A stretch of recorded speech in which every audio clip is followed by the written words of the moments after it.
Hi guys. All right, so here we are working on PINCA MYURASANA.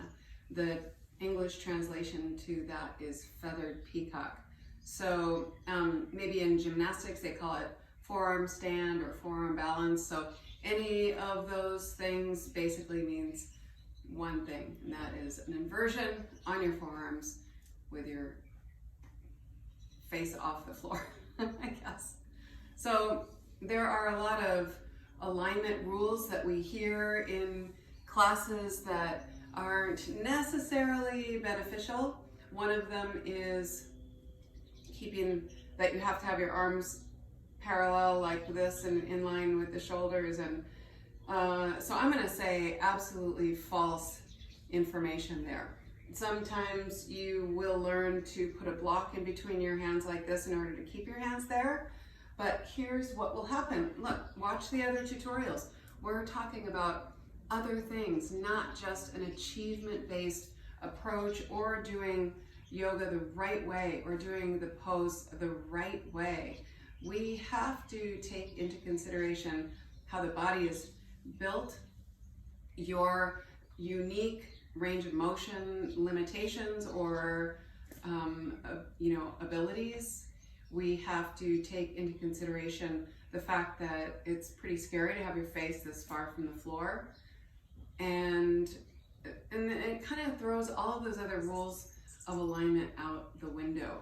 So in this tutorial, we're going to go through what to do that will really get you into PINCA and help you feeling confident and allow you to ultimately balance in the middle of the room. Okay?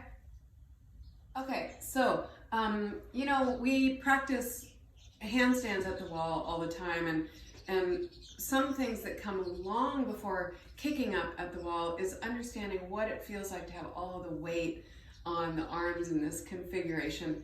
Anyway, so we're going to use the wall in a little bit different way here, but first off, I want to talk again about that rule that if you do these next couple of things that we're doing and your hands naturally want to kind of go in like this and your elbows are going out a little bit, then that's going to be your starting point. Don't start here and end up here. Start where you end up, because what you're doing is you are sending this message to the body that essentially says, I totally respect you. I recognize the position that feels more comfortable for you. Does that sound crazy? Maybe, but I know it works. So if your hands naturally go here, then start from that position, okay? And then we're going to play around with other arm and hand variations anyway, so who cares? So one of the first things to do, rather than worrying about kicking up, because super scary, right, is to start here. And don't start with your foot down here. Get your butt high first. Take a foot up all the way. Now keep the gaze forward somewhere around between the thumbs or the wrists. And then you've got this safety feature. Don't try to kick off yet and balance, because then you'll potentially fall over. We want to avoid that. So keep both feet on the wall and take a few breaths here. And that's going to help to build up the strength that you need in order to do this. The key is to be able to stay in this configuration, for at least a few breaths to start getting that balance in the middle of the room, okay? So practice that a lot. There's no pressure that says you have to be able to kick up into this. This could take a long time. Walk the feet up the wall and stay there until you can breathe calmly and comfortably, and take at least 10 breaths. So that's like the minimum. 20 would be the next minimum before you kick up. So start with one good breath and then work up slowly to 10 breaths. This could take a week or a month or a year, and it doesn't really matter, because what defines the pose is that all of the weight is on the arms in this configuration with your gaze forward and the face off the floor. So that's what defines it. So where your feet are and legs are doesn't matter. We'll talk more about that in a minute. all that stuff that we've done, just keep practicing that, okay? So I want to talk about the shoulder girdle for a second and the position of the shoulder blades and so on and so forth. So one thing that I want to emphasize is that this is a back bend. Because of the position of the neck and the gaze coming forward, the neck is in a back bend shape, right? And that's what we've been focusing on in these tutorials, is this back bend. We know in camel we talked about protecting that fifth chakra. If this is super scary, then this pose is going to be like, it's like torture to have to keep that gaze forward, completely exposing your throat, right?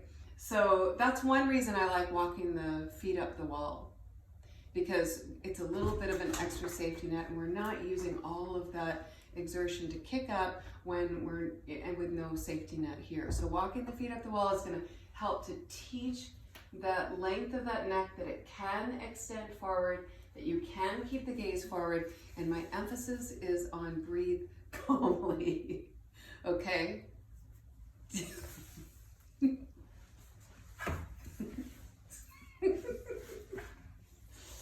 Oh my God. I wish you could see my son squirreling under the camera right now.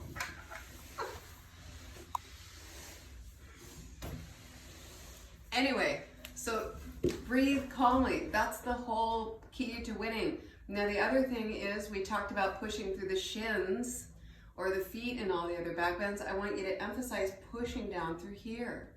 And when do we breathe, right? It's always that delayed breath, a little bit of a push and then an inhale. It's never an inhale first, right? You always want to push, get that downward current moving, and then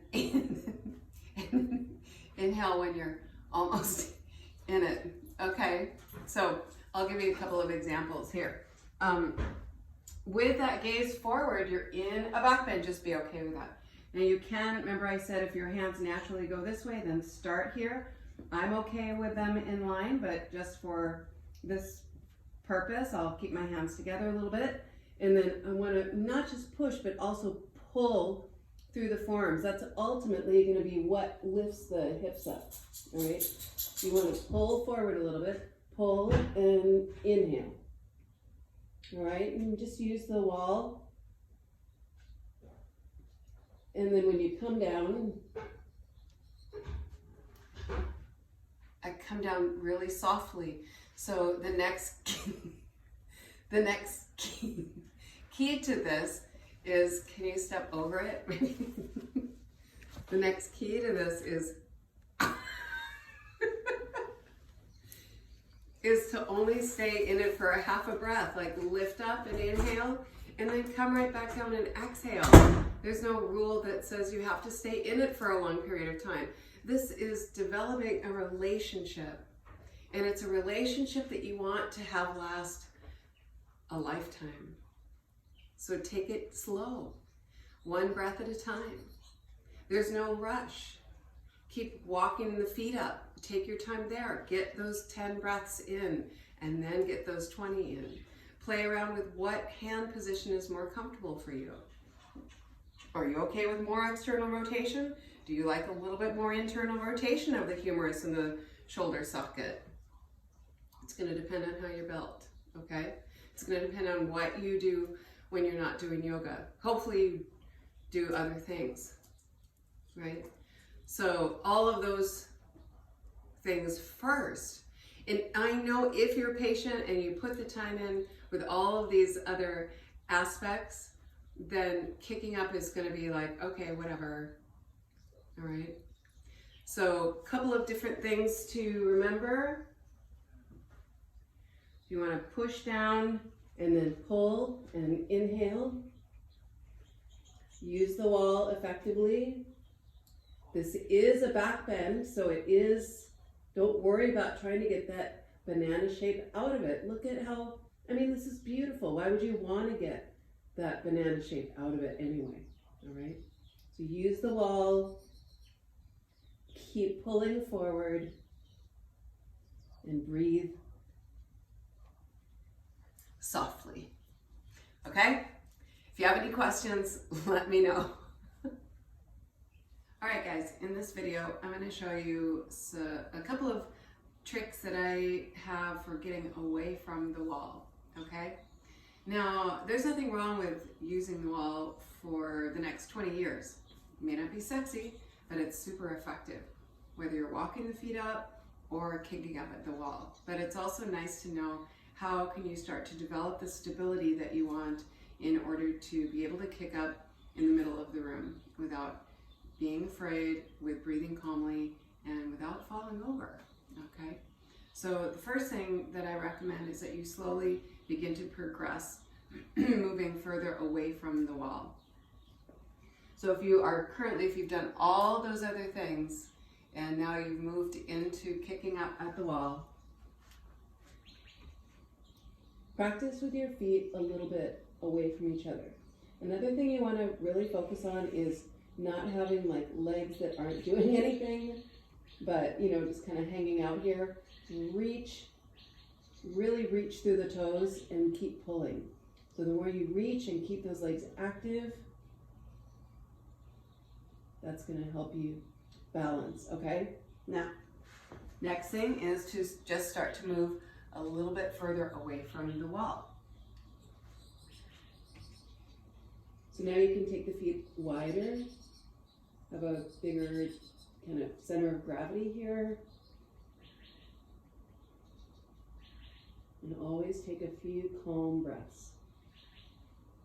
Keep the legs active.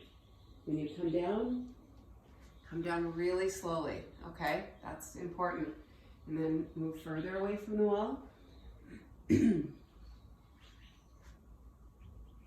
Find the wall and then energize the legs and reach through the toes in the direction that they're pointing.